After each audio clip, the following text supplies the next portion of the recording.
This is the Hidden Killers podcast with Tony Brueski. Featuring former FBI Special Agent and Chief of the Counterintelligence Behavioral Analysis Program, Dreeke. Let's talk about Ruby Franke and Jodi Hildebrandt, and specifically Kevin Franke, Ruby's husband. He's kind of an enigma in all of this.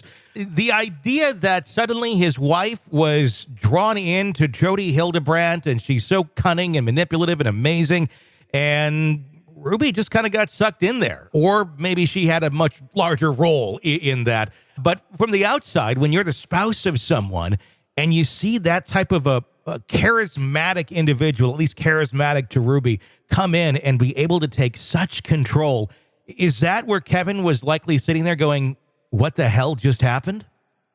Yeah. Well, again, I diving deeper on some of these cases, and you start getting more nooks and crannies in here. Yeah. So I'm rereading a lot of this, and again focusing on our chat today on Kevin Franke in particular and what was going on leading up to this. I don't want to speculate on him too much because what really struck me more this time than ever before with this case is, again, pure conjecture. I'm not disparaging anyone, but from the data points that we have, it literally looks like to me that Jodi Hildebrandt was a cult leader looking for a cult. Yeah. And Ruby had the cult following, but she wasn't a cult leader.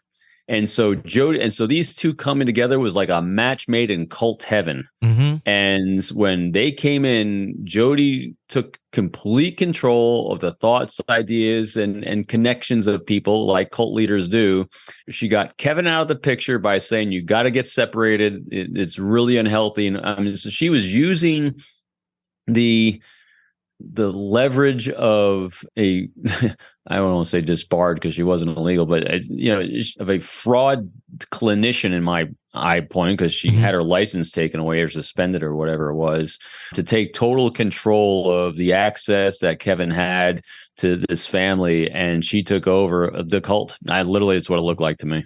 Yeah, I mean, it does seem that way. What I find interesting about Jodi Hildebrandt is I don't find her to be that charismatic of a leader, which is what kind of makes me surprised by the amount of people who are now coming out and sharing their stories of what they believed that she was telling them.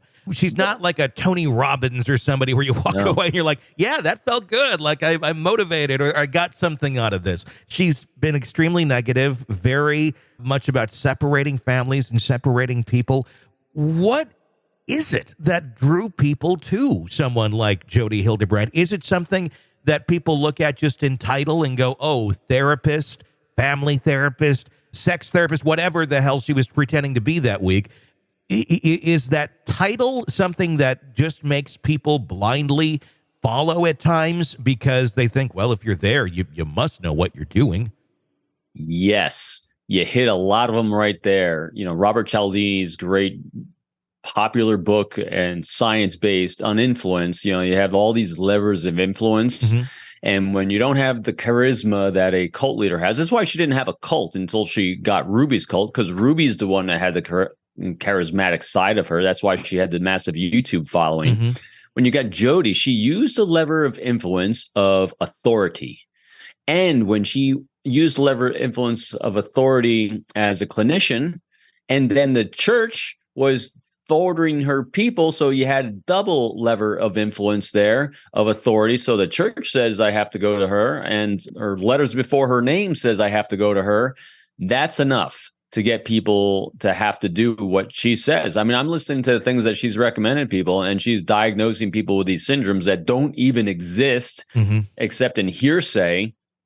That's exactly what happened. And so because she didn't have the charisma to have her own following, she saw Ruby's following, and she's like, I'm going to take that one. Again, pure conjecture. I'm making it a narrative, a fictional narrative maybe. But when you look at the data points that we're seeing, and you look at levers of influence, and you put it all together with what looks like it transpired, I mean, how is it that Kevin, any father of kids, goes along with this thing? Well, she had a lot of levers of influence, obviously, over Ruby, who, as we said in the last show, might have been in competition with all the other siblings that seem to have a big following on YouTube, and she's trying to keep up with them, and what a mess.